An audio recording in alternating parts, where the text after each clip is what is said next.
मुझे लगता है अब तक वहाँ सेंट्रल पुलिस फोर्स का कंट्रोल है। अब तक वहाँ किसी की सरकार स्थापन नहीं हुई है। कल ही ममता जी ने वहाँ अपना रिजिग्नेशन दिया है और कल वो शपथ लेगी, नई सरकार बनेगी।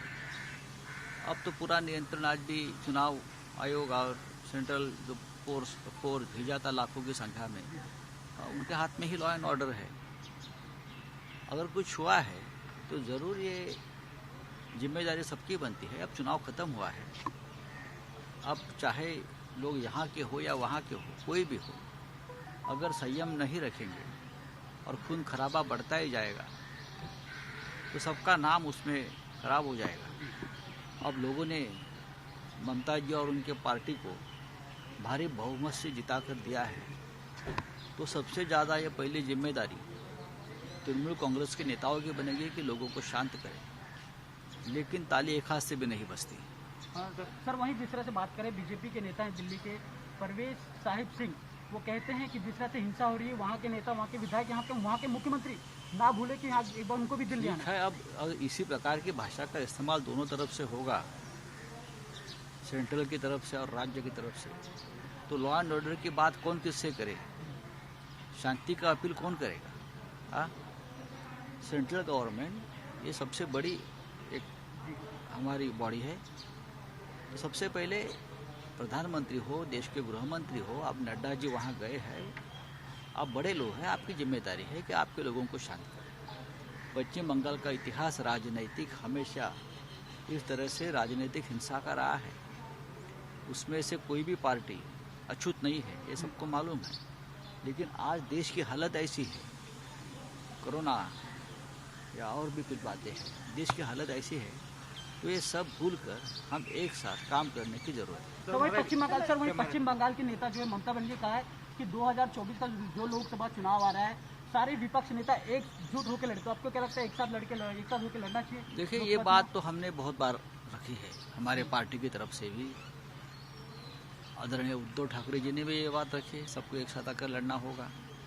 आपको मालूम है, शरद पवार साहब ने यह बात रखी है महाराष्ट्र से। अब ममता जी के इस चुनाव के बाद जिस तरह का उनको निर्णय मिला है पश्चिम बंगाल की जनता से, मुझे लगता है कि उसका आदर जो है करना चाहिए। और पूरा देश की भावना है जो बंगाल में उमटी है, पूरी देश की भावना है ये। जिस तरह से पूरा केंद्र सरकार, पूरी बीजेपी, पूरी सत्ता, पूरा पैसा, पूरी सेंट्रल एजेंसी वहाँ लगी थी ममता को हराने में, तो वो सबको धुन में मिलाकर ममता जी अगर जीती है तो मैं मानता हूँ ये देश के मन की बात पश्चिम बंगाल की भूमि से सामने आई है। तो ये एक जनादेश भी है, एक आदेश भी है कि सभी जो बीजेपी विरोधी है उनका कोई फ्रंट बने अच्छा, और 2024 के चुनाव में हम एक साथ चुनाव लड़े। लेकिन अब उसके लिए अब उसका नेतृत्व कौन करता है वो देखना पड़ेगा। दिल्ली में बैठकर कौन समय दे पाता है ये सब कामों के लिए, ये भी देखना पड़ेगा। पश्चिम बंगालमध्ये हिंसाचार सुरू असल्याच्या बातम्या फार दुःखद आहेत, चिंताजनक आहेत। खरं म्हणजे पश्चिम बंगालच्या जनतेनं ममता बॅनर्जी यांना जोरदार बहुमत प्राप्त करून दिलं आहे। म्हणजे पश्चिम बंगालचा जो निर्णय आहे हा एक ऐतिहासिक आणि क्रांतिकारक निर्णय आहे लोकांनी दिलेला। ही देशाच्या मनातली भावना तिकडे उमटलेली आहे। असं असताना आता दोन्ही बाजूनी संयम राखणं गरजेचं आहे। विशेषतः जो पक्ष सत्तेवर असतो हे त्यांचं काम असतं। मग तसं पाहिलं तर केंद्रात भाजपची सत्ता आहे आणि पश्चिम बंगालमध्ये ममता बॅनर्जी यांच्या पक्षाची सत्ता आहे। त्याच्यामुळे दोघांनाही संयमानं काम घ्यावं लागेल। पण दुर्दैवानं पश्चिम बंगालचा राजकीय इतिहास हा नेहमीच रक्तरंजित आणि हिंसाचारानं भरलेला आहे। हे जरी खरं असलं तरीसुद्धा आज देशाची स्थिती ही अत्यंत गंभीर आहे। सगळ्यांनी निवडणुकांमधले मतभेद वाद एक मिटवून कोरोनाविरुद्ध लढण्याची एक गरज असताना सुद्धा हे का होत आहे याचा विचार दोन्ही बाजूंनी करायला हवा। एकमेकांना धमक्या इशारे देणं थांबवायला पाहिजे निवडणुका संपल्यावर हे सगळं वादळ जेव्हा संपतं तेव्हा नवीन पर्वाला सुरुवात होते. दुर्दैवानं पश्चिम बंगालमधल्या हिंसाचाराला जर कोणी खतपाणी घालत असेल, ते खतपाणी घालणारे पश्चिम बंगालमधले आहेत की बाहेरून कोणी त्यांना उत्तेजन देत आहे ते सुद्धा पाहावं लागेल. धन्यवाद. सर आदर पुनाला जिस तरह से उन्होंने बीच में खबर आई थी कि आदर पुनाला कह रहे कि वो देश छोड़ के चले गए, तो खबरें आ रही थी कि उन्होंने कहा कि उनको कुछ नेताओं ने धमकी दी है वैक्सीन को लेकर. देखिए ये अदर पुनावाला जी ने उसके बारे में एक एक्सप्लेनेशन दिया है कि उनको तोड़ मोड़ कर गलत तरीके से उनका बयान सामने आया है, ऐसा पुनावाला जी ने कहा है. महाराष्ट्र में से तो उनको कोई इस प्रकार की धमकी नहीं दे सकता. मैं आपको बताना चाहता हूँ, कोई बड़ा नेता या बड़ी पार्टी, ये महाराष्ट्र की परंपरा नहीं है.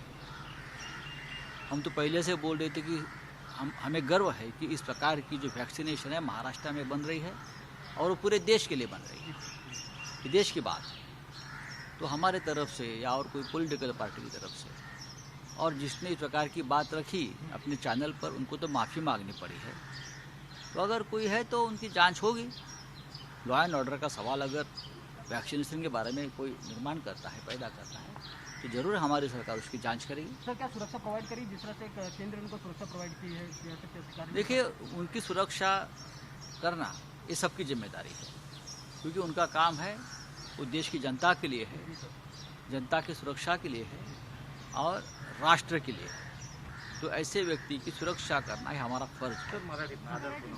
बोला आदर पुनाला ज्या प्रकारे त्यांनी सांगितलं त्यांच्यावर धमकी घेतलेली आहे. पहा की जर अशा प्रकारच्या धमक्यांसंदर्भात जर स्वतः अदर पुनावाला यांनी काही वक्तव्य केलं असेल तर ते गंभीर आहे. खरं म्हणजे महाराष्ट्रातून अशा प्रकारचा कोणीही त्यांना धमक्या देणार नाही. महाराष्ट्राची परंपराच नाही. किंबहुना महाराष्ट्राला सतत या गोष्टीचा गर्व राहिला की देशाची आरोग्यविषयक सुरक्षा निर्माण करणारे किंवा देशाला आरोग्यविषयक कवचकुंडल निर्माण करणारी जी लस आहे त्याची निर्मिती ही महाराष्ट्रात होते देशासाठी. ही एक राष्ट्रभक्तीची भावना महाराष्ट्राच्या मनात कायम राहिली. त्याच्यामुळे महाराष्ट्रातले कोणतेही नेते, राजकीय पक्ष, जी आमची परंपराच नाही, अशा प्रकारे धमक्या दहशत निर्माण करणं ही आमची परंपराच नाही. जर कोणी करत असेल, केली असेल, तर त्या संदर्भात केंद्र सरकारनं आणि राज्य सरकारनं दोघांनीही खोलवर तपास करावा एवढंच मी सांगतो.